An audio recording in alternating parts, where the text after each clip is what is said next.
I'm Michael Smith. I'm Chuck Osborne. And welcome to the Iron Capital Podcast, where we break down investment stuff with anecdotes and stories that non-financial geeks can understand.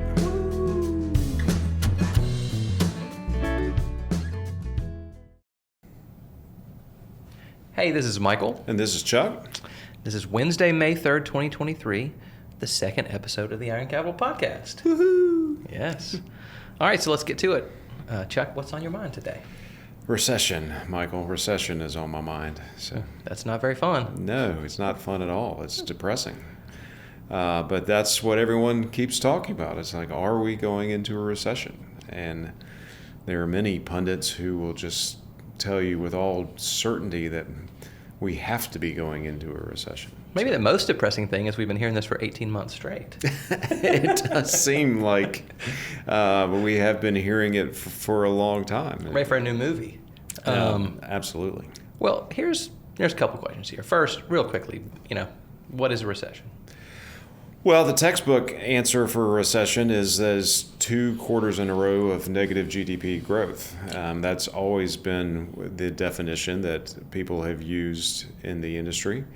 And but we had that last year. Yeah, the problem is we've already had that. And they decided that they didn't want to call that a recession, and so they went to a more vague definition of just an actual slowdown in economic growth. So you actually have negative growth versus positive growth, so that is what a recession is, and the question is, are we going to go into one? Well, if we're talking about recession, we're talking about the economy, economic growth. So why don't we review quickly the trends in the economy now? What is going on in the economy now? Well, that's a great question, and that's what where a lot of our clients will ask us that they want to know our view on the economy, and one of the things that has always bothered me is that people don't seem to understand that the economy is a real thing. That it's not just something you study in a classroom. It's not something you have in a quarter. That you get through reports or whatever. It is real activity. And so the reaction I always get when they ask me, how is the economy, is, well, how is your business? How is your business going? And it's amazing to me that how many people discount their own personal experience as to what is actually happening. And in my opinion, they shouldn't do that. So recently, we had an opportunity to visit with one of our longtime clients who's in the transportation business, or primarily in the transportation business. And so they run tugboats in and out of harbors where they bring the ships in. Mm-hmm. They run stevedoring operations where they load and unload the ships. They help bring the ships on barges up rivers and so forth. So they're transporting goods into the United States, and also exports, I suppose.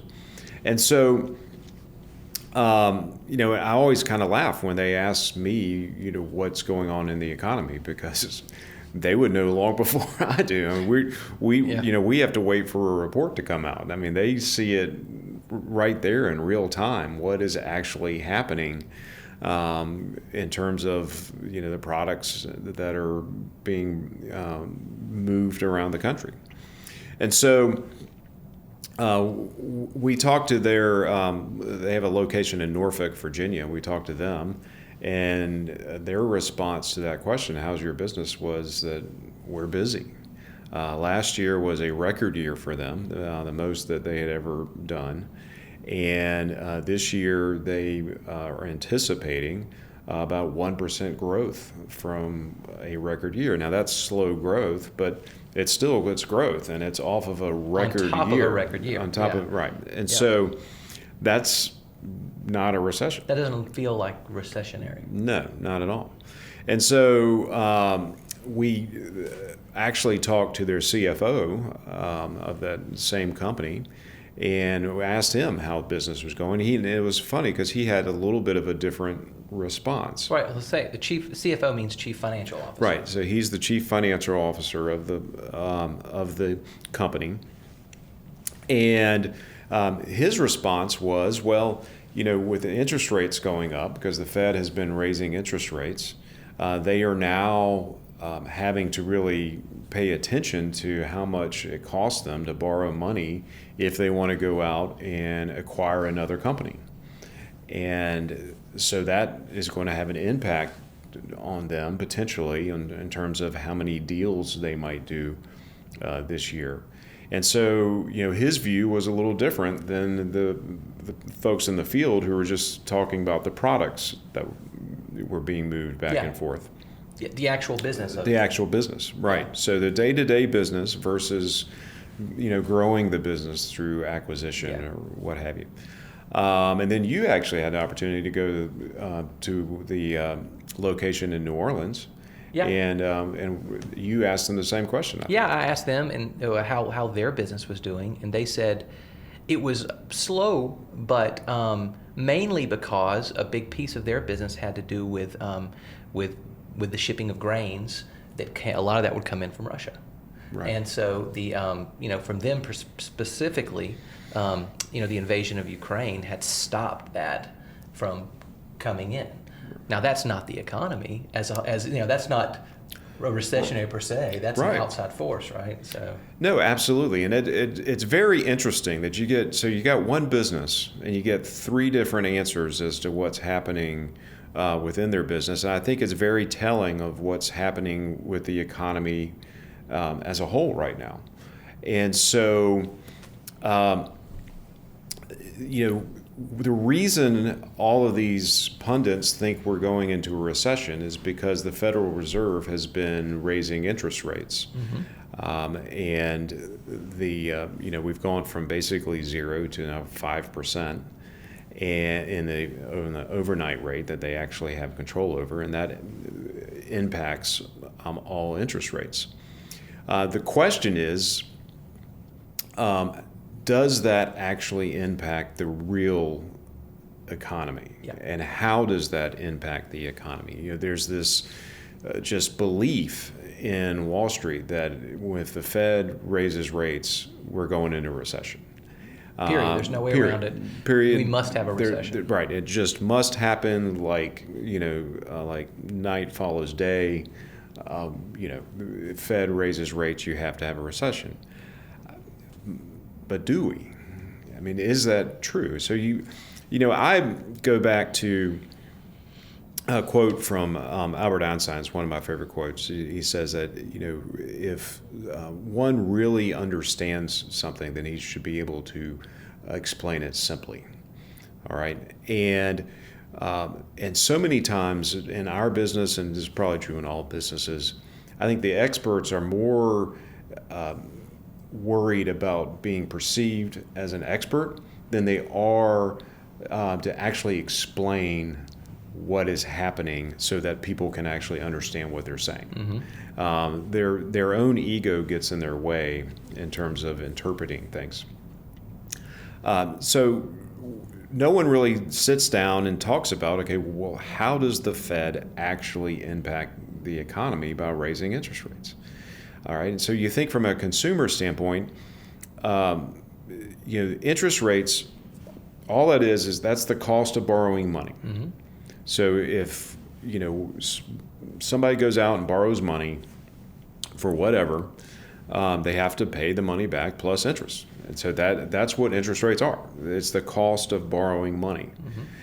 And why do we borrow money? Well, as consumers, primarily we borrow money for two things. I mean, we borrow money for cars and we borrow money for houses.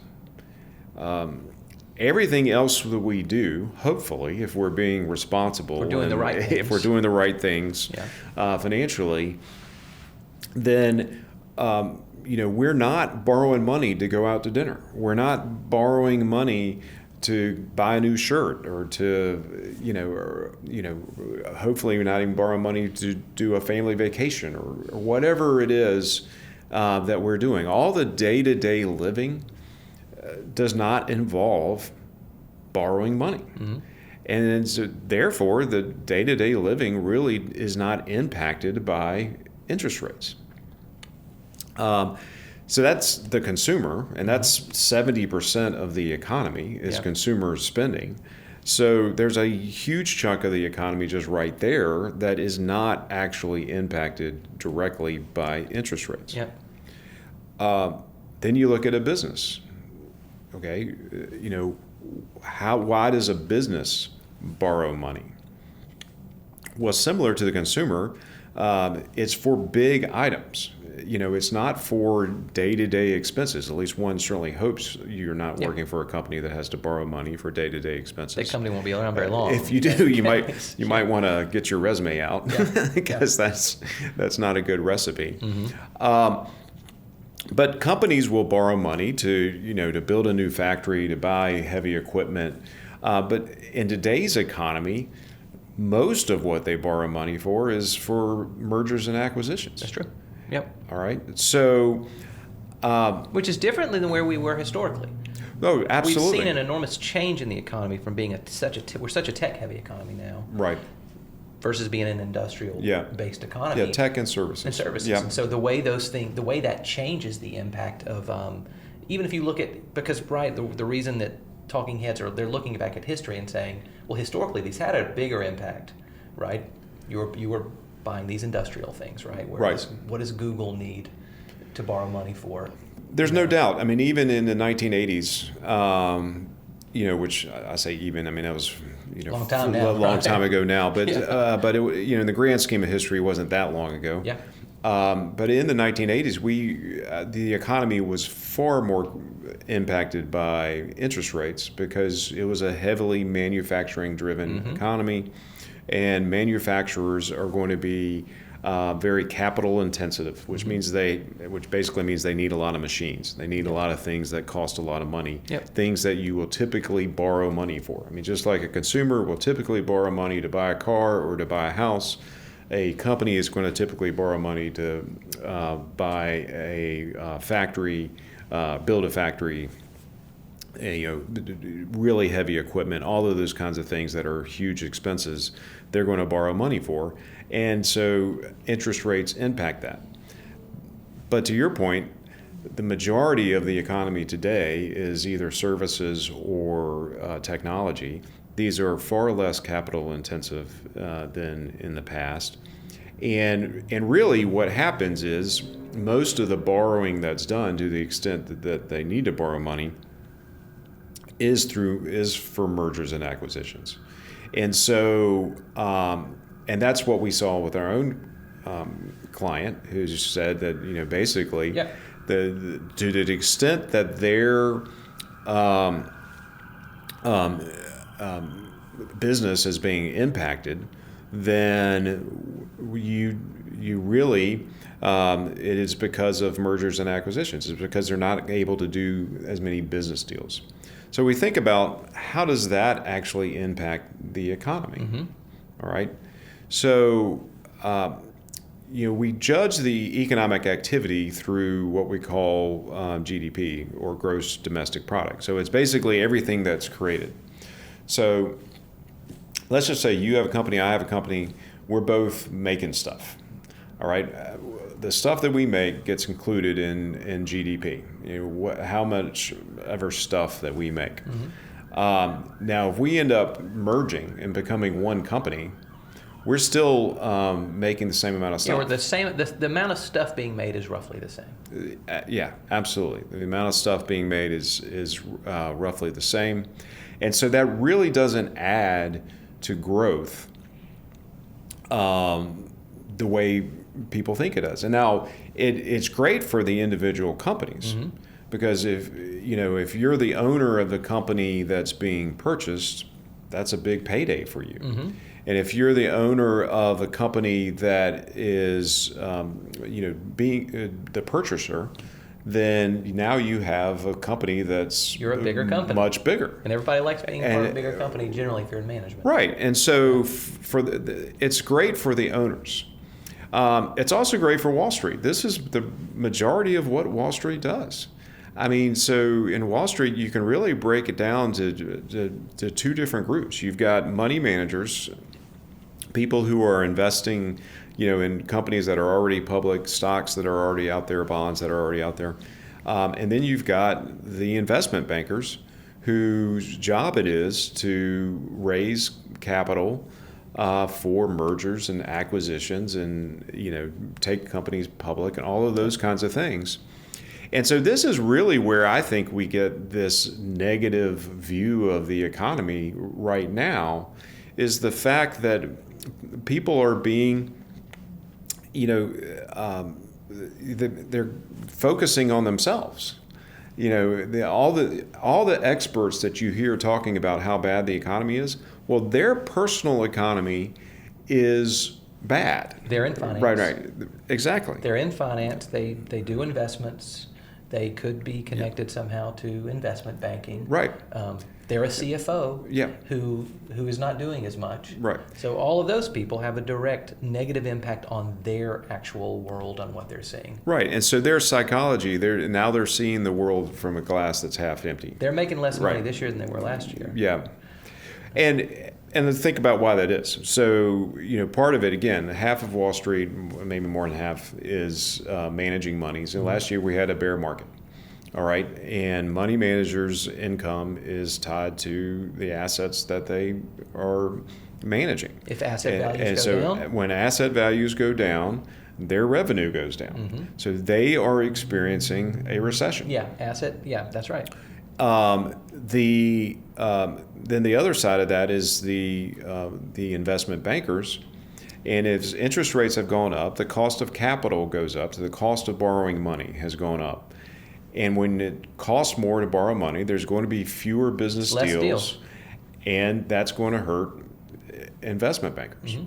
So their business is down. And so they see that, and they were like, well, we're suffering, and that means by definition Everyone has to be suffering. So the talking head on CNBC, right? all his friends, everyone he talks to are finance people. They're in investments. This is who you talk to day in and day out. Right. It's bad for them, and they extrapolate that to the general economy. And they just project that on everybody else. And it works in the reverse. This is exactly the opposite of what happened in the aftermath of the financial crisis in 08 and 09. And the Federal Reserve came out and they took interest rates, all the way down to zero eventually. In some countries to negative. Right, and negative. Right, some countries did go negative. But that's a different story. Thankfully, the U.S. didn't do that. Yeah. But we did do quantitative easing. I mean, they were actually purchasing bonds, their own bonds, pulling from one pocket to the other. Yeah, injecting more money into the system. Right. They made money free, basically. And back then we had the same talking heads that today keep telling us that we've got to be going into recession. And to your point, they've been saying this now for over a year. And for over a year, they keep saying that we have to be going into recession. We have to be going into a recession. And we keep not going into a recession. And those same very people, for 8 years after the financial crisis, kept saying that economic growth is right around the corner. We're going to have 3% economic growth next quarter. We're going to have 4%. The Wall Street Journal even just wrote an article about this, about how throughout that entire period, from say 2010 to 2016 or so, you kept getting these forecasts for stellar economic growth, and it kept not happening. And the reason for that is, again, it's just the reverse of what happened today. You made it very easy to borrow money, so you're boosting up asset prices, you're boosting up the incentives to do mergers and acquisitions and business deals. So the owner class, the financial professionals, they made a lot of money. They did very well. They did extremely well. The real economy Did not. did not. And I think this is extremely important to think of in the context of why the Fed has less power. During that time period, 2009, 2010, whatever, to 2016, interest rates were at zero. Yeah.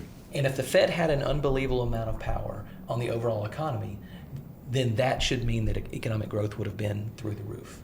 Right. If you can bring interest rates to nothing, and that is the overall driver of economic growth in the economy, and it's unbelievably powerful, then you would have had to have had huge growth. Right. And we had subpar growth the entire time. Yeah. Well, and that also goes into, we're using the U.S. as an example, and that's probably more real for our listeners, because that's the world that most of them will live in. But if you want to get academic about it, go look at Japan. They've been doing this for going on 30 years. 30, 40 years, yeah. And it hasn't worked. Yeah, almost rock bottom interest rates. Right. It does not. It doesn't do what people think it does. And at some point, instead of continually going, well, the recession is just going to happen next quarter. Oh, it's going to happen next quarter. Oh, we actually have good economic growth now, so that makes it even worse because we're going to have a bigger recession next quarter. Yeah. At some point, you just got to admit you're wrong. And you've got to take a look and say, maybe the Fed doesn't have the power over the real economy that they think they do. Yeah. And that us financial professionals that are more impacted by that think they do. Right. And because what happens when the Fed keeps trying to manipulate the real economy and it can't, it plays havoc on the financial world. Yeah. And as opposed to what it should be doing and trying to keep things stable, it becomes more and more volatile in the financial world and the financial markets because of the Fed's action, because they definitely have an impact huge impact there. Yeah. Right.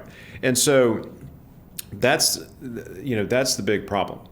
But that doesn't solve the problem for our friends in New Orleans, because it really doesn't matter to them what's going on in the economy. It doesn't matter how much demand there is for grain. You can have the biggest demand for grain ever.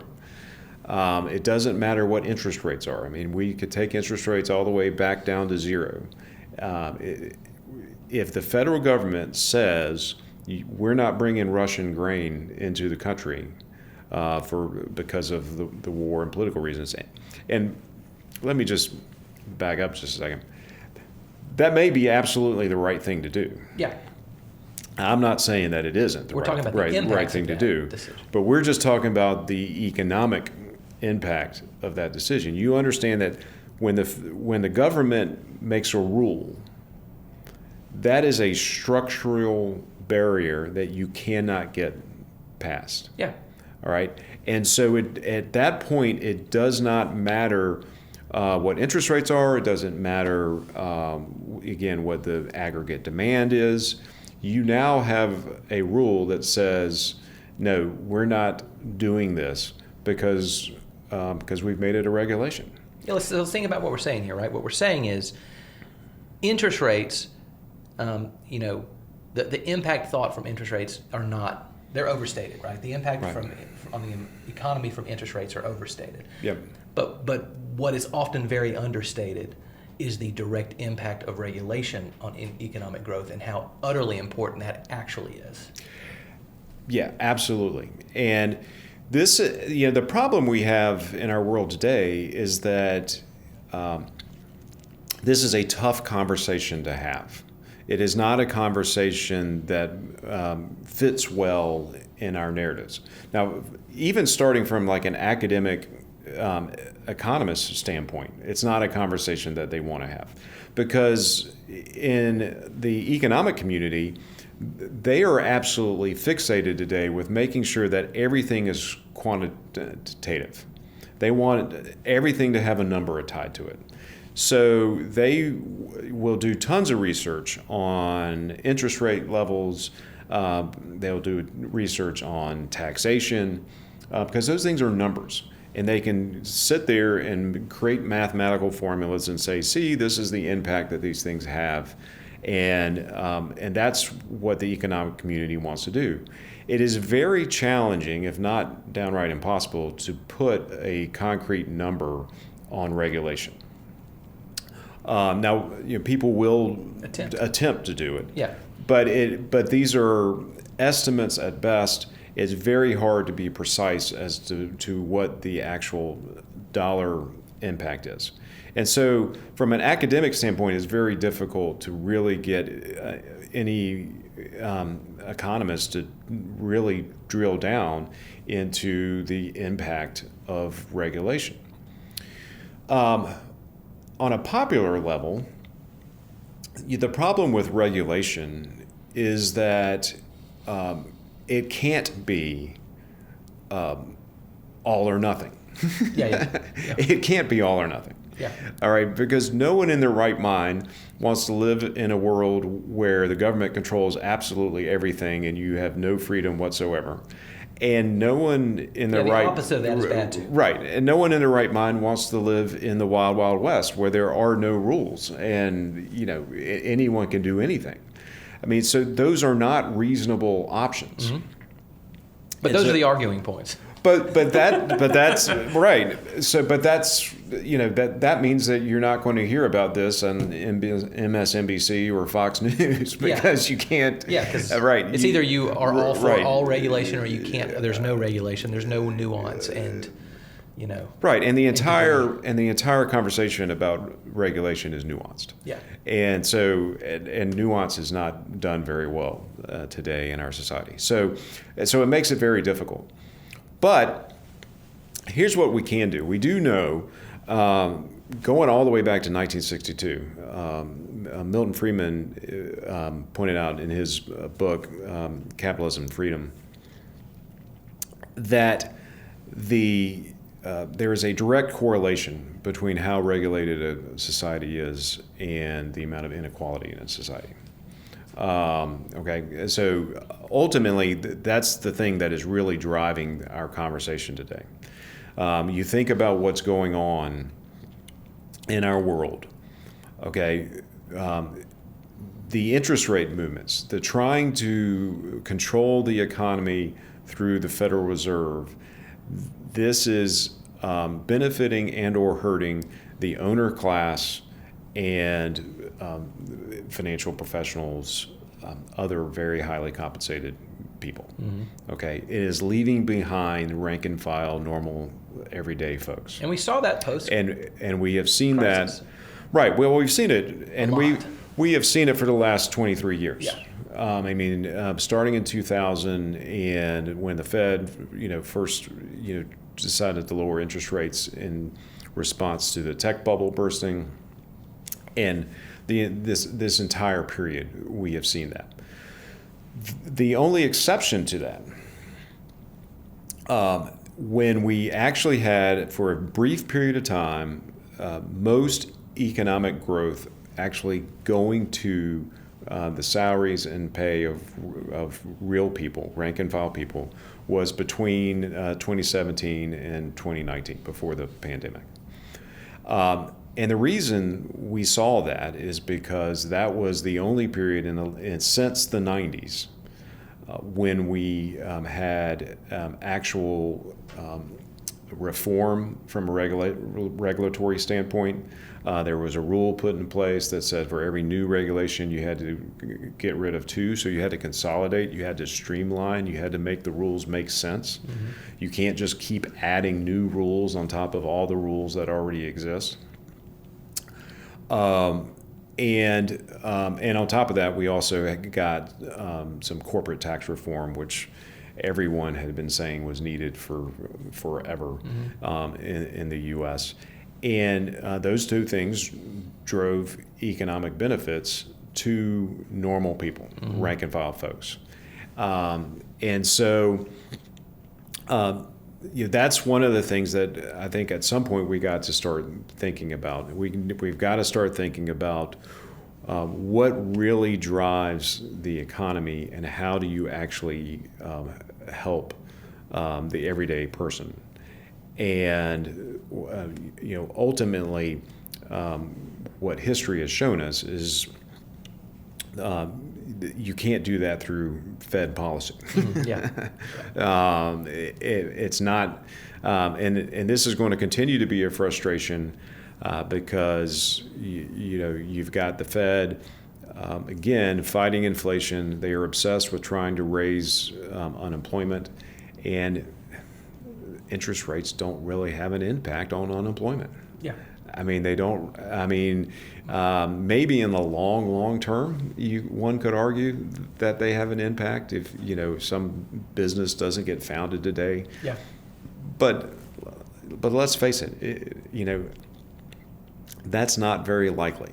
I mean, the businesses that are successful, their future is not going to depend on interest rates, for, let's say, the 10-year Treasury, which is probably a better, for all those years, it was around 2%, averaged around 2%. It got much lower than that at some points, but it roughly averaged around 2%. Now it's at 3.5 to 4. It's at 3.5% now. But it's been in a range. Been as high as 4.5. Between 3.5 and 4.5. And the if that 2% if that difference is the difference between your company making it or not making it, it's not going to make it. Then your company didn't deserve to get money to begin with. Yep. And so, at some point, I think we have to deal with that, and we need to make sure that we're actually creating a society where all of the benefits are being shared across the board, up and down the ladder. If we don't, we're not going to be sustainable. So yeah. Well, I guess this is the point where we probably should say our thought on the recession coming. Yeah. What is your view on the chances? No one can predict this stuff. Right. We all know that. But we are here, so let's talk about your thoughts on that. Well, right. Here's our thought on that, and part of this comes from what we actually do for our living. We're managing the investments for our clients, and so to me, I'm not as concerned about whether we're right or not about there being a recession or not being a recession. Because everything we do is based on what happens in the market, and what happens in the market is all relative. It's not absolute. What I can say with full conviction is that the talking heads and most of Wall Street is overly pessimistic about what is happening in the economy tonight, and we have been that way for the better part of a year, maybe even close to a year and a half now. Yeah. And they just continue. And what happens just about every quarter, and you take this past first quarter, our initial reading on GDP growth was 1.1, which isn't great, but it's not a recession. The consensus view going into first quarter from Wall Street economists was that we were going to see negative economic growth in the first quarter. Okay. As the quarter went on and the data came in, and that was not happening, sure enough, people started to finally, realize, and their expectations went up. But then all they're doing is, again, they just punt it forward. They go, next time that's going to be what it is. And this is the pattern that we are in, and we continue to be in for some time. So as far as our job is concerned, I think the only thing that really matters to us is that right now Wall Street's being overly pessimistic, and that means that there are opportunities being created for long-term investors because things are not going to be as bad as projected. So what does that mean in terms of will there be a recession or will there not be a recession? Our view is that we will either escape having a recession, period, or it will simply be a very mild recession, and we will get back to economic growth. Yeah. I think the biggest risk from that view has nothing to do with what the Fed does. I think the biggest risk from that view probably is regulatory. Does the government do anything crazy? Right now, we're talking about the debt limit being raised, and the House of Representatives have passed a bill to raise the debt ceiling, but the Senate and the administration are playing hardball. They don't like the deal, and so that could be a big issue. There are things like that could drive us into a recession, but it's not going to be the Federal Reserve. Yeah. And I think in the longer term, at some point, we've got to there needs to be a realization.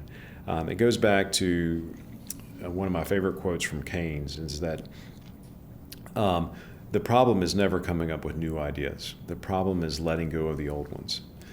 And at some point, people have to let go of the idea that simply by raising an interest rate or lowering an interest rate, that the Federal Reserve can actually control the economic activity in our system. And quite frankly, we need to do that because by trying to control something they can't control, they are oftentimes wreaking havoc in the in the asset world. Well, and we've said this before, and we're not gonna go too deep. It'll probably be more another day. But recessions aren't something to be feared. They're a natural part of what has to happen in the economy, and there are issues from trying to stop them from ever occurring in the first place. Yeah, we've got to get to a point where these natural things that happen have to be allowed to happen so that they can be normal. Right. And then every 5-6 years you have a true market cycle and you do what needs to be done there, and that's a normal part of the business cycle. No, you're absolutely right. And I think, again, that is part of the problem that we have. We have this, in my opinion, almost irrational fear of going into recession. And so policymakers, both in Congress and in the Fed, do everything they can normally to try to avoid a recession. You could argue this time that the Fed's actually trying to cause a recession to fight inflation. That's a good argument. But that is not. But both of those things come with a lot of baggage that is not desirable. And one really wonders if we should go back to just a policy of allowing the business cycle to go through its stages. And then instead of worrying about stopping the recession from happening, just worry about helping the people through whatever ramifications happen. And that's something that I think is also missed because there's no economic school of thought that I'm aware of that does not believe that there is an absolute need for a social safety net. Now, there might be criticisms into specific programs how you enact and that. how you do that. Is it efficient, and so forth and so on. But yeah, that's really what I think the government should do. They should allow the economy to do what the economy is going to do, and then just worry about protecting the people. If we do go into recession, make sure the benefits are there and that the government is sound enough to actually take care of their citizens so we can get through it and then get to the other side realizing that there will be a better day on the other side. And obviously, I guess the real question here is what should the Fed be doing here, right? You've got a dual mandate for the Fed. One piece of that is employment. Another piece is inflation oriented. Right. But the question is, and obviously helping people, that's not the Fed. Right. What is what do we think the Fed's actual role here should be? Yeah, so in our view, what the Fed should be focused on is the stability of the dollar. And that obviously means a focus on inflation.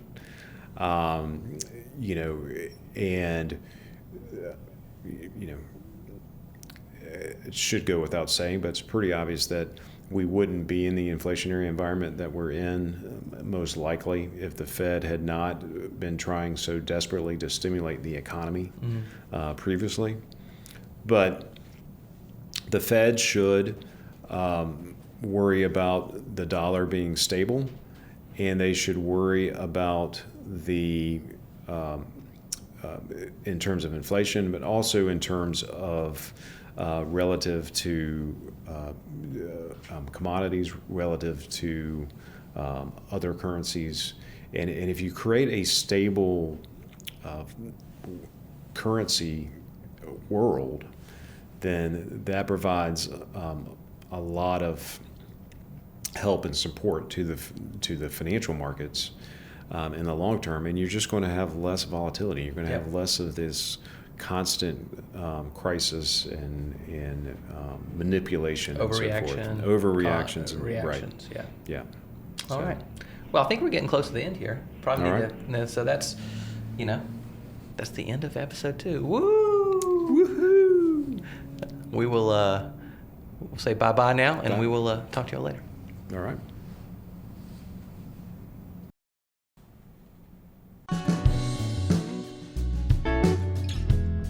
Iron Capital Advisors is an independent registered investment advisory firm headquartered in Atlanta with clients nationwide. Learn more about us at ironcapitaladvisors.com. The Iron Capital podcast is produced by Iron Capital Advisors. Our awesome original theme music was written and performed by Michael Smith and Leah Calvert. This content is for educational purposes only and should not be relied upon for investment decisions or advice. Clients and employees of Iron Capital may maintain positions in the securities discussed. Please like and subscribe to the Iron Capital podcast on YouTube and wherever you listen to podcasts. Thanks for joining us. We'll be back with another episode soon.